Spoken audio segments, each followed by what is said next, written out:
அனைவருக்கும் வணக்கம். அஸ்ஸலாமு அலைக்கும். இன்னும் ஒரு முக்கியமான காணொளியினூடாக உங்கள் அனைவரையும் சந்திப்பதையிட்டு மகிழ்ச்சி அடைகிறோம். இன்னைக்கு அஸ்விஸ்ம சம்பந்தமான இன்னும் ஒரு முக்கியமான தகவலை தான் நாங்கள் உங்களோடு ஒரு தகவல் அல்ல நிறைய தகவல்களை நாங்கள் உங்களோடு பகிர்ந்து கொள்ள போகிறோம். எனவே இந்த காணொளியை கடைசி வரைக்கும் தவறாமல் பாருங்கள். இன்னைக்கு 2025ஆம் ஆண்டு டிசம்பர் மாதம் 17ஆம் திகதி புதன்கிழமை. எனவே உங்களுடைய அஸ்வசம கொடுப்பனவுக்காக மீள் பதிவு செய்கிறதுக்கு இன்னும் 14 நாட்கள் மாத்திரம்தான் மீதமாக இருக்குது. இந்த 14 நாட்களுக்குள்ளே நீங்கள் உங்களுடைய பெயர்களை ஆன்லைனில் ரெஜிஸ்ட்ரேஷன் செய்யலை அப்படின்னு சொன்னால் என்ன மாதிரியான விளைவுகளுக்கு நீங்கள் முகம் கொடுக்க வேண்டி வரும் அப்படின்றத இந்த வீடியோவில் நாங்கள் சொல்ல போகிறோம். எனவே கடைசி வரைக்கும் தவறாமல் பாருங்கள். அதே போல் எதிர்காலத்திலையும் அஸ்வசமாக கொடுப்பனவாக இருக்கலாம் அல்லது அரசாங்கத்தால் எதிர்காலத்தில் வழங்கப்படவிருக்கிற ஏனைய கொடுப்பனவுகளாக இருக்கலாம். இவை குறித்தெல்லாம் உடனுக்குடன் தகவல்களை தெரிஞ்சு கொள்ளணும் அப்படின்னு சொன்னால் தவறாமல் ஆர்ஜே ரமீஸ் ரிப்போர்ட் என்ற என்னுடைய யூடியூப் சேனலை சப்ஸ்கிரைப் செய்து வச்சுக்கொள்ளுங்கள். உங்களுடைய கேள்விகள் எல்லாம் கமெண்ட்டில் நீங்கள் பதிவிடுங்க. அந்த கேள்விகள் சந்தேகங்களுக்கான அனைத்து பதிவுகளையும் எதிர்காலத்தில் நாங்கள் வீடியோ வடிவில் உங்களுக்கு வழங்க தயாராக இருக்கிறோம். இது தவிர நீங்கள் நாட்டு நடப்புகளை செய்திகளை உடனுக்குடன் தெரிஞ்சுக்கொள்கிறதுக்கும் இந்த யூடியூப் சேனலை மறக்காமல் சப்ஸ்கிரைப் செய்து வச்சுக்கொள்ளுங்க.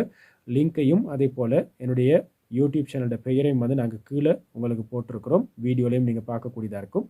உடனடியாக போய் அந்த யூடியூப் சேனலை சப்ஸ்கிரைப் செஞ்சுட்டு கீழே கமெண்ட் பண்ணுங்கள். உங்களுக்கு என்ன மாதிரி சந்தேகங்கள் கேள்விகள் இருக்குது அப்படின்னு சொல்லி அவற்றுக்கான தெளிவை தர நாங்கள் தயாராக இருக்கிறோம். சரி, முதல்ல நாங்கள் ஒரு முக்கியமான விஷயத்தை உங்களுக்கு சொல்ல போகிறோம். எதிர்வரும் டிசம்பர் மாதம் 31ஆம் திகதியோடு இந்த மீள் பதிவு அல்லது உங்களுடைய தகவல்களை புதுப்பிக்கிறதுக்கான கால அவகாசம் முடிய போகுது. நவம்பர் மாதம் 10ஆம் திகதியிலிருந்து டிசம்பர் மாதம் 10ஆம் திகதி வரைக்கும் தான் கால அவகாசம் தந்திருந்தாங்க. இருந்தாலும் நாட்டில் ஏற்பட்ட இந்த அசாதாரண சூழ்நிலை அதே போல் காலநிலை சீர்கேடு காரணமாக மோசமான காலநிலை காரணமாக இது நீடிக்கப்பட்டு டிசம்பர் மாதம் 31ஆம் தேதி வரைக்கும் கால அவகாசம் வழங்கப்பட்டிருக்குது.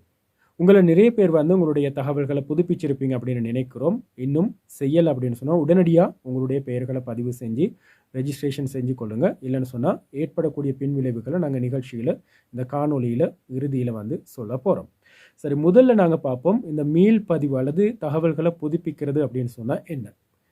நீங்கள் இந்த அஸ்வசம கொடுப்பனவு பெற்றுக்கொள்றதுக்காக ஆரம்பத்தில் வழங்கின தகவல்கள் இருக்கும். உங்களுடைய பெயர், முகவரி, குடும்ப அங்கத்தவர்களுடைய விவரங்கள், இப்படி நிறைய விஷயங்களை வழங்கியிருப்பீங்க. இந்த 2 வருட காலத்துக்குள்ளே அந்த வழங்கின தகவல்களில் நிறைய மாற்றங்கள், நிறைய பேருடைய தகவல்கள் மாற்றங்கள் ஏற்பட்டிருக்கும். அந்த மாற்றங்களை புதுப்பிச்சு உங்களுடைய தகுதிகளை சரிபார்த்து உங்களுக்கான கொடுப்பனவுகளை உறுதி செய்கிறதுக்காக தான் இந்த மீள் பதிவு செய்ய சொல்லியிருக்கிறாங்க. எனவே கட்டாயமாக நீங்கள் எல்லோரும் அடுத்த வருஷம் அஸ்வசம கொடுப்பனவை பெற்றுக்கொள்றதுக்கு எதிர்பார்க்குறீங்க அப்படின்னு சொன்னால் கட்டாயமாக நீங்கள் ஆன்லைனில் போய் இந்த ரெஜிஸ்ட்ரேஷனை செஞ்சே ஆகணும். சரி, கட்டாயம் ரெஜிஸ்ட்ரேஷன் செய்யணும் அப்படின்ற நேரம் யார் யாரெல்லாம் கட்டாயமாக ரெஜிஸ்ட்ரேஷன் பண்ணணும் அப்படின்னு சொல்லி பார்க்கலாம்.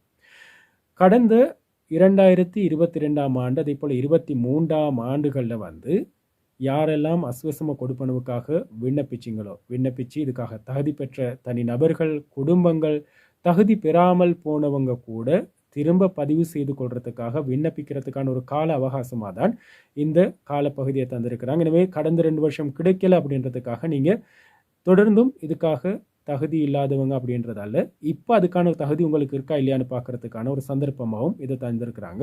எனவே உடனடியாக நீங்கள் உங்களை பதிவு செஞ்சு கொள்ள வேணும். சரி, மீள் பதிவு செஞ்சு கொள்றதுக்கு அல்லது உங்களுடைய தகவல்களை ஆன்லைன் ரெஜிஸ்ட்ரேஷன் செஞ்சு கொள்றதுக்கு என்ன மாதிரி விஷயங்கள் உங்களுக்கு வேணும் அப்படின்னு பார்க்கலாம். முதல்ல உங்களுக்கு ஒரு இன்டர்நெட் கனெக்ஷன் வேணும், இணையதள வசதி வேணும். இணையதள வசதி இருக்கிற ஒரு மொபைல் ஃபோன் அல்லது ஸ்மார்ட் ஃபோனு அல்லது ஒரு கம்ப்யூட்டர், லேப்டாப் ஒன்று கட்டாயம் தேவை. இதனூடாக தான் நீங்கள் இந்த ஆன்லைன் ரெஜிஸ்ட்ரேஷனை செய்யணும். ரெண்டாவது உங்களுக்கு முதலாவது கட்ட பதிவின் போது வழங்கப்பட்ட ஒரு கியூஆர் கோடு ஒன்று இருக்கும். அந்த சின்ன ரிசிப்ட் மாதிரி ஒன்று கொடுத்துருப்பாங்க. லெமினேட்டிங் பண்ணி வச்சுக்கோங்க, பாதுகாப்பாக வச்சுக்கோங்க அப்படின்னு சொல்லி வெள்ளை கலர் இந்த அளவுக்கு ஒரு ரிசிப்ட் ஒன்று கொடுத்துருப்பாங்க, ஒரு துண்டு கொடுத்துருப்பாங்க.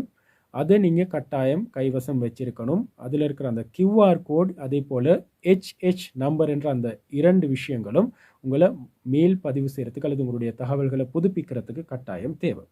இது தவிர விண்ணப்பதாரர், குடும்ப தலைவனாக இருக்கலாம், தலைவியாக இருக்கலாம், யாருடைய பேரில் நீங்கள் விண்ணப்பிச்சிங்களோ அவருடைய ஐடென்டி கார்டு கட்டாயம் இருக்கணும். அதே போல் உங்களுடைய குடும்பத்தில் 18 வயதுக்கு மேற்பட்ட யாரெல்லாம் இருக்கிறாங்களோ அவங்க அனைவருடைய ஐடி கார்டு கட்டாயம் நீங்கள் இந்த ரெஜிஸ்ட்ரேஷன் ஆன்லைன் ரெஜிஸ்ட்ரேஷன் செய்கிற நேரம் கைவசம் இருக்கணும்.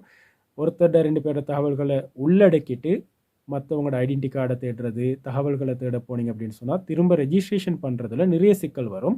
நிறைய பேர் வந்து முதல் தடவை முயற்சி செய்கிற நேரம் முடியாமல் போச்சு, திரும்ப எக்ஸஸ் பண்ண முடியலை, திரும்ப ரெஜிஸ்ட்ரேஷன் செஞ்சுக்க முடியலை அப்படின்னு சொல்லி நிறைய பேர் வந்து இதுக்கு என்ன செய்யலாம், பரிகாரங்கள் என்ன, இது எப்படி நாங்கள் சரி செய்து கொள்றதுன்னு நிறைய பேர் கேட்டுக்கொண்டிருக்கிறீங்க. இப்படியான சிக்கல்களுக்கு வந்து முகம் கொடுக்க வேண்டிய தேவை ஏற்படாது. இதுக்கெல்லாம் என்ன மாதிரி சொல்யூஷன் முதல் கட்டமாக நீங்கள் போய்த்து உங்களுக்கு ரெஜிஸ்ட்ரேஷன் செஞ்சு கொள்ள முடியாமல் போச்சு அப்படின்னு சொன்னால் இதை எப்படி சரி செய்து கொள்வது அப்படின்றதையும் எதிர்வரும் வீடியோக்களை நாங்கள் உங்களுக்கு சொல்லித்தர போகிறோம். ஸோ இந்த விஷயங்கள் இருக்கணும். சரி, அடுத்து வந்து ஆன்லைன் ரெஜிஸ்ட்ரேஷனை வந்து நாங்கள் எங்கே போய் அல்லது எந்த வெப்சைட்டில் போய் செய்கிறது, இந்த விஷயமும் இருக்கும். உங்களுக்கு இந்த சந்தேகம் கேள்வி இருக்கும். நீங்கள் எங்கே போய் செய்யணும் அப்படின்னு சொன்னால் உங்களுடைய ஃபோனில் அல்லது லேப்டாப்பில் கம்ப்யூட்டரில் இருக்கிற ப்ரௌசர், அதாவது கூகுள் ஸ்க்ரோமாக இருக்கலாம், இன்டர்நெட்டாக இருக்கலாம், இன்டர்நெட் எக்ஸ்ப்ளோரராக இருக்கலாம், அல்லது ஒப்பரா மினியாக இருக்கலாம், ஃபயர்ஃபாக்ஸாக இருக்கலாம். இது எதுலேயும் பிரச்சனை இல்லை. உங்களுக்கு எது இருக்குதோ அதில் போய் eservices.wbb.gov அதாவது gov.lk என்ற இணையதளத்துக்கு போய் தான் உங்களுடைய தகவல்களை வந்து நீங்கள் அப்டேட் செய்து கொள்ளணும். வீடியோவில் நாங்கள் கீழே இந்த வெப்சைட் அட்ரஸை போட்டிருக்கிறோம்.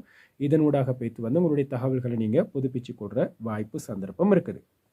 அதே போல் நிறைய பேர் கேட்குற ஒரு கேள்வி தான், அதாவது நாங்கள் ஆன்லைனில் ரெஜிஸ்ட்ரேஷன் பண்ணோம், எங்களுக்கு ஒரு எஸ்எம்எஸ் வரல, ரெஜிஸ்ட்ரேஷன் கன்ஃபார்மா இல்லையா, ஏற்றுக்கொள்ளப்பட்டதா நிராகரிக்கப்பட்டதா, இது எந்த சம்மந்தமான ஒரு தகவலும் எங்களுக்கு கிடைக்கல. ஸோ இது சம்மந்தமாக எப்படி பார்க்குறது அப்படின்னு நிறைய பேர் கேட்டிருந்தீங்க.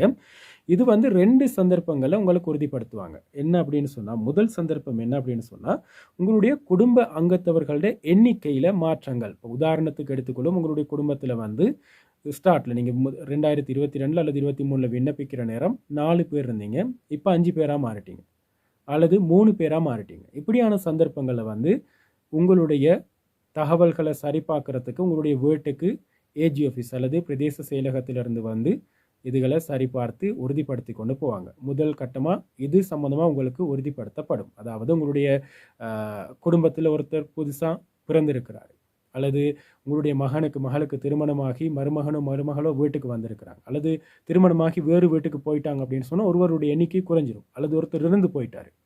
இப்படியான சந்தர்ப்பங்களில் குடும்ப அங்கத்தவர்களோட எண்ணிக்கை வந்து ஒன்று கூடும் அல்லது குறையும். இப்படியான சந்தர்ப்பங்களில் இதை சரிபார்த்துட்டு இந்த தகவல்கள் உண்மையா பொய்யா அப்படின்றத பார்க்கறதுக்கு உறுதிப்படுத்தி கொள்றதுக்காக ஏஜி ஆஃபீஸ்லேருந்து உங்களுடைய வீட்டுக்கு வந்து இதை உறுதிப்படுத்துவாங்க.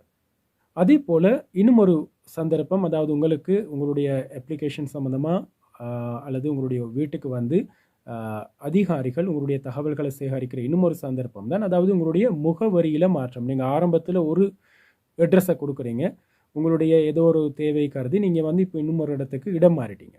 ஸோ அப்படியான சந்தர்ப்பங்களில் நீங்கள் உங்களுடைய முகவரியை புதுப்பிக்கணும். புதிய ஏஜி டிவிஷனுக்கு போயிருக்குன்னா அந்த ஏஜி ஆஃபீஸ் மூலியமாக தான் நீங்கள் உங்களுடைய நன்மைகளை பெற்றுக்கொள்ளக்கூடியதாக இருக்கும், கொடுப்பனவுகளை பெற்றுக்கொள்ளக்கூடியதாக இருக்கும். எதிர்காலத்தில் உங்களுடைய பதிவு செய்கிறது, பதிவில் மாற்றங்களை செஞ்சு கொள்றதெல்லாம் செய்யக்கூடியதாக இருக்கும். எனவே உங்களுடைய முகவரியில் மாற்றம் ஏற்பட்டாலும் உங்களுடைய வீட்டுக்கு வந்து அல்லது உங்களுடைய புதிய முகவரிக்கு வந்து உங்களுடைய தகவல்களை சேகரிச்சுட்டு உங்களுடைய பதிவை உறுதி செய்வாங்க.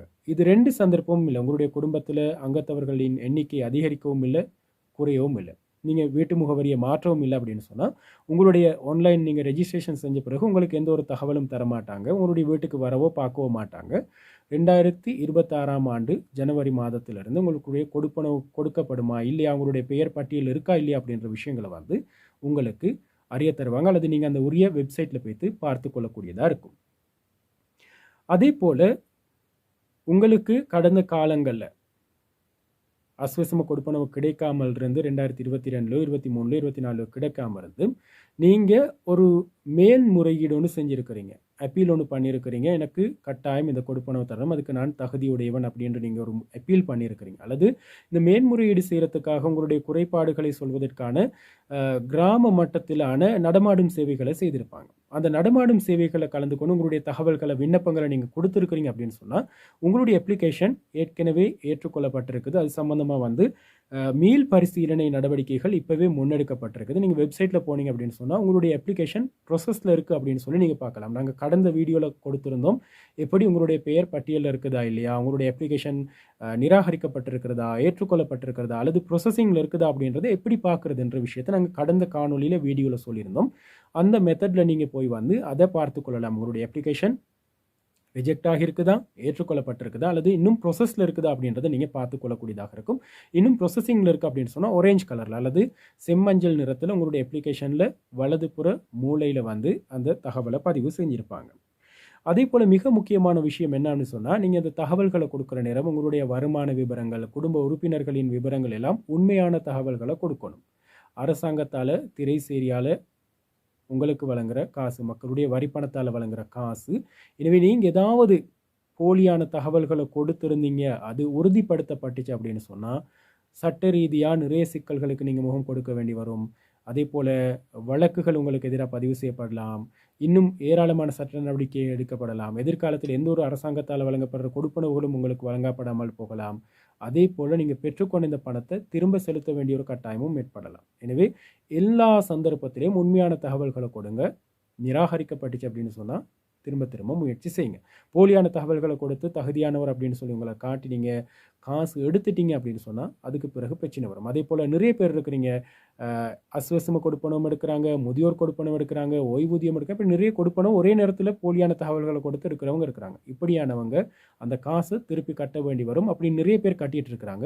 நிறைய பேருக்கு அந்த கொடுப்பனவுகள் நிறுத்தப்பட்டு அஸ்வசம மாத்திரம் கொடுக்கப்பட்டு கொண்டிருக்கிறது. இன்னும் ஒரு சிலருக்கு முதியோர் கொடுப்பனவு மட்டும் வழங்கப்பட்டு கொண்டிருக்குது. ஸோ இது குறித்தும் ரொம்ப கவனமாக இருங்க.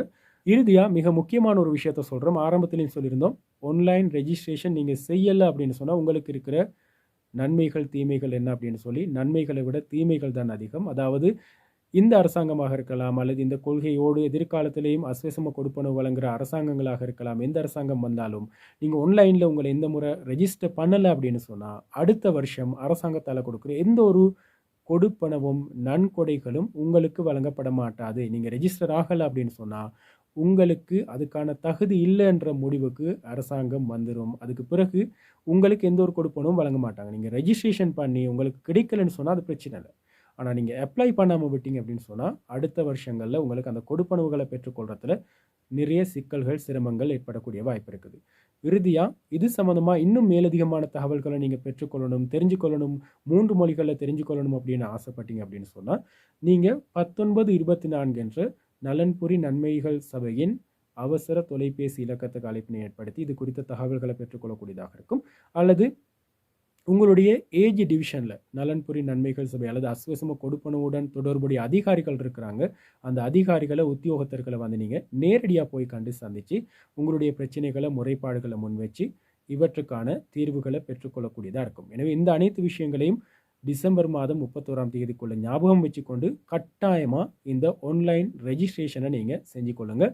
ஆன்லைன் ரெஜிஸ்ட்ரேஷனை எப்படி செய்கிறது அப்படின்றத நாங்கள் எதிர்வரும் ஒரு காணொலியில் உங்களுக்கு முழுமையாக தமிழ் மொழியில் தர தயாராக இருக்கிறோம். எனவே தவறாமல் என்னுடைய YouTube channel RJ Ramees report என்ற என்னுடைய யூடியூப் சேனலை தவறாமல் மறக்காமல் சப்ஸ்கிரைப் செஞ்சு வச்சுக்கொள்ளுங்கள். உங்களுடைய கேள்விகள், சந்தேகங்களை கமெண்ட்டில் பதிவிடுங்க. அவற்றுக்கு பதில் தர நாங்கள் தயாராக இருக்கிறோம். நன்றி.